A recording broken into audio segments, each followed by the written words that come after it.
Hi అండి, నమస్తే. Welcome back to V V kitchens. నేను మీ వర్ధిని విజయ్. ఈరోజు మన కిచెన్లో అందరికీ ఫేవరెట్ అయిన టమాటో పప్పుని సింపుల్గా ఎలా ప్రిపేర్ చేయాలో వీడియోలో చూపించబోతున్నానండి. వంట చేయడానికి ఇంట్లో ఎలాంటి కూరగాయలు లేనప్పుడు లేదా ఏదైనా సింపుల్గా ప్రిపేర్ చేయాలనుకున్నప్పుడు అందరికీ వచ్చే థాట్ ఒకటేనండి, టమాటో పప్పుని ప్రిపేర్ చేసుకోవాలని. అలా ప్రిపేర్ చేసే టమాటా పప్పును ఎలాంటి హడావిడి లేకుండా ఇంట్లోనే ఉన్న ఇంగ్రీడియంట్స్తో చాలా తక్కువ టైంలో సింపుల్గా ఎలా ప్రిపేర్ చేయాలో వీడియోలో చూపించబోతున్నానండి.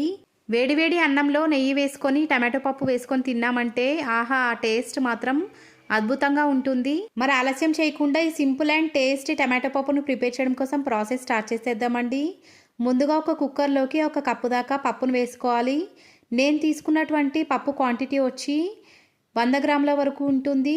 కందిపప్పు మొత్తాన్ని కూడా ఈ కుక్కర్లోకి వేసుకున్న తర్వాత ఈ పప్పులోకి వాటర్ని వేసుకొని 2 నుంచి 3 సార్లు ఈ పప్పు మొత్తాన్ని కూడా బాగా వాష్ చేసుకున్న తర్వాత వాష్ చేసుకున్నటువంటి వాటర్ మొత్తాన్ని కూడా డ్రైన్ చేసేసుకొని ఇప్పుడు ఈ కుక్కర్లోకి 1 లీటర్ దాకా మంచినీళ్ళని వేసుకోవాలి. మనం తీసుకున్నటువంటి పప్పు క్వాంటిటీకి 1 లీటర్ దాకా మంచినీళ్ళని కనుక వేసుకొని పప్పుని ఉడికించామంటే ఈ పప్పు టెక్స్చర్ అనేది మనకు కావాల్సినట్టుగా చాలా బాగా ప్రిపేర్ అవుతుందండి. ఇప్పుడు ఈ పప్పులోకి 2 టేబుల్ స్పూన్ల దాకా కారాన్ని, రుచికి తగినంత ఉప్పుని, 1/2 టీ స్పూన్ దాకా అల్లం వెల్లుల్లి పేస్ట్, చిటికెడు పసుపు, బాగా పండినటువంటి 2 టమాటోలను సన్నగా కట్ చేసుకొని ఆ టమాటో పీసెస్ని కూడా ఈ పప్పులోకి వేసేసుకోవాలి. వీటితో పాటుగా 1 పచ్చిమిరపకాయను కూడా కట్ చేసుకొని కుక్కర్లోకి వేసుకున్న తర్వాత పెద్ద నిమ్మకాయ సైజ్ అంతా చింతపండుని తీసుకొని వాటర్తో వాష్ చేసుకున్న తర్వాత ఆ చింతపండును కూడా ఈ పప్పులోకి వేసేసుకోవాలి.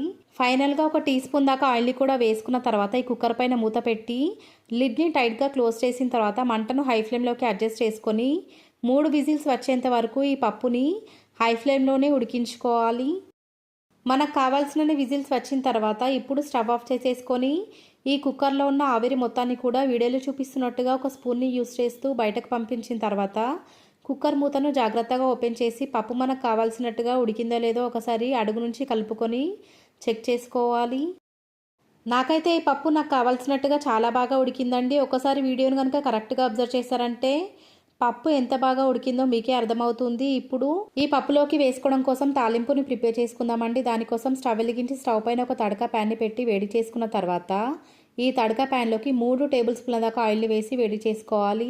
ఆయిల్ మనకు కావాల్సినట్టుగా వేడైన తర్వాత ఇప్పుడు ఈ ఆయిల్లోకి 1 టీ స్పూన్ దాకా జీలకర్ర ఆవాలను వేసి చిట్లించుకున్న తర్వాత ఇదే ఆయిల్లోకి 2 కట్ చేసుకున్నటువంటి పచ్చిమిరపకాయలను వేసుకొని పచ్చిమిరపకాయలను కూడా 30 సెకండ్స్ పాటు ఫ్రై చేసుకున్న తర్వాత పచ్చిమిరపకాయలు బాగా ఫ్రై అయినటువంటి టైంలో ఇప్పుడు ఈ ఆయిల్లోకి 6 నుంచి 8 కారానికి తగ్గట్టుగా ఎండుమిరపకాయలను కూడా వేసుకొని ఎండుమిరపకాయలను కూడా మరొక 30 సెకండ్స్ పాటు ఫ్రై చేసుకున్న తర్వాత 2 రెమ్మల దాకా కరివేపాకును కూడా వేసుకొని కరివేపాకు మొత్తాన్ని కూడా మరొక 30 సెకండ్స్ పాటు ఫ్రై చేసుకున్న తర్వాత ఇదే ఆయిల్లోకి సన్నగా కట్ చేసుకున్నటువంటి కొత్తిమీరను కూడా వేసుకొని కొత్తిమీరను కూడా పచ్చివాసన పోయేంత వరకు ఫ్రై చేసుకున్న తర్వాత ఈ తాలింపులోకి చిటికెడు పసుపును కూడా వేసుకొని పసుపు మొత్తాన్ని కూడా తాలింపుతో పాటు కలిసేలాగా కలుపుకున్న తర్వాత ఇలా ప్రిపేర్ చేస్తున్నటువంటి ఈ తాలింపు మొత్తాన్ని కూడా ఇందాక మనం ఉడికించి పక్కన ఉంచుకున్నటువంటి ఈ టమాటో పప్పులోకి వేసుకొని తాలింపు మొత్తం కూడా ఈ పప్పుతో పాటు కలిసేలాగా ఒకసారి అడుగు నుంచి కలుపుకున్న తర్వాత మరొక 5 మినిట్స్ పాటు ఈ టమాటో పప్పుని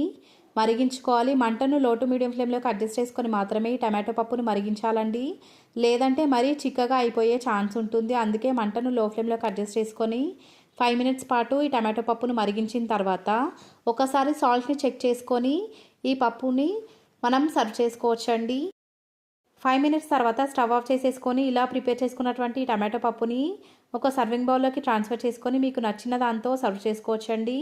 ఈ టమాటో పప్పు అన్నంతో కానీ చపాతీతో కానీ రోటీతో కానీ టేస్టీగా ఉంటుంది. ఎలా తిన్నా కూడా ఈ పప్పు టేస్ట్ మాత్రం అద్దిరిపోతుందని చెప్పవచ్చండి. మరికొన్ని ఈజీ అండ్ టేస్టీ పప్పు రెసిపీస్ మన ఛానల్లో అవైలబుల్గా ఉన్నాయి. మీకు కనుక కావాలనుకుంటే లింక్ డిస్క్రిప్షన్లో ఇస్తాను, మీకు వీలైతే ఒకసారి చెక్ చేసేయండి. ఈ రెసిపీ కనుక మీకు నచ్చినట్లయితే లైక్ చేయండి, మీ ఫ్రెండ్స్ అండ్ రిలేటివ్స్తో షేర్ చేయండి. ఇలాంటి simple and easy tasty recipes కోసం మన వివి కిచెన్స్ ఛానల్ని సబ్స్క్రైబ్ చేయడం మాత్రం మర్చిపోకండి. Thanks for watching.